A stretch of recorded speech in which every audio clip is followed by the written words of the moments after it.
Ben, j'ai fondé mon entreprise avec une amie du doc.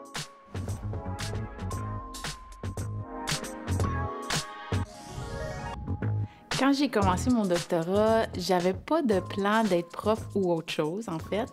Ma grande motivation en commençant mon doctorat, c'était vraiment d'apprendre.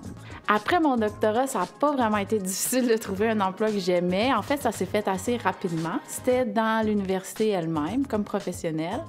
Après encore, j'ai eu un autre emploi directement dans mon champ, plus lié à l'appareil gouvernemental.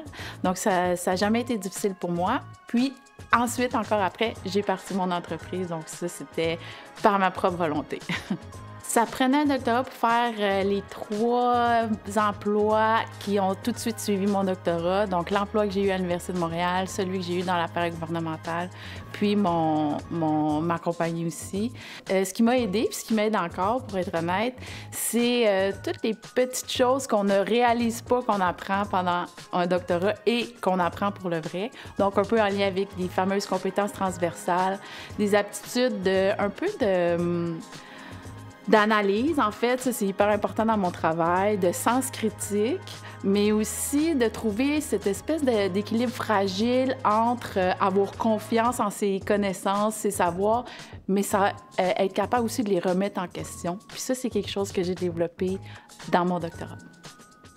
Les compétences transversales, pour moi, c'est ce qui compte le plus dans le marché du travail après. C'est ce qui a compté le plus après mon doctorat.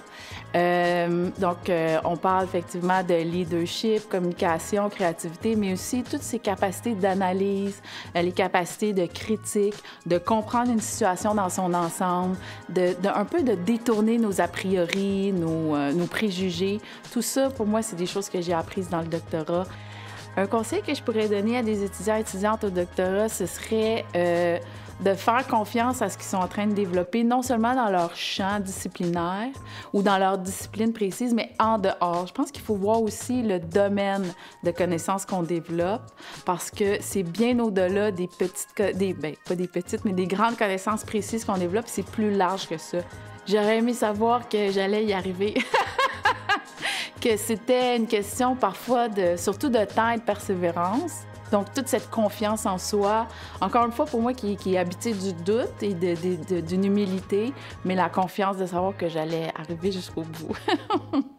Les compétences qui ne s'apprennent pas sur les bancs d'école, c'est peut-être des attitudes, des façons d'être.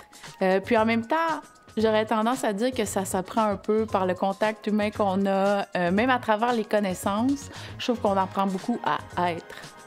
Selon moi, une des grandes idées fausses sur les titulaires de doctorat, c'est qui ont des connaissances très nichées, donc qui ne sont pas applicables à d'autres choses, qui manquent peut-être de versatilité, alors que, selon moi, au contraire, c'est une des choses qu'on développe le plus dans les études comme le doctorat, c'est d'apprendre à être versatile puis d'appliquer des choses à plusieurs domaines.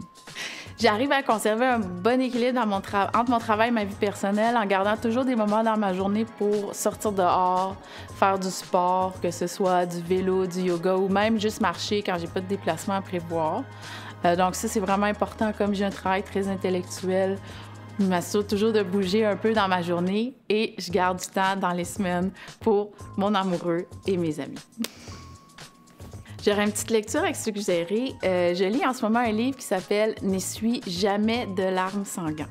C'est un livre qui est très bien écrit, qui a gagné des prix d'ailleurs au Québec, qui est poétique puis qui aborde un sujet social important qui était à l'époque, c'est sur un couple homosexuel qui traverse la maladie du sida. En ce moment, j'écoute beaucoup de piano. J'adore Alexandra Streliski et j'écoute aussi les pianistes Sofiane Pamart et Anya Rani. Et j'adore depuis longtemps Patrick Watson. Là, il faut vraiment que j'y aille parce que je dois continuer de travailler. On est en pleine rédaction de rapport avec ma collègue.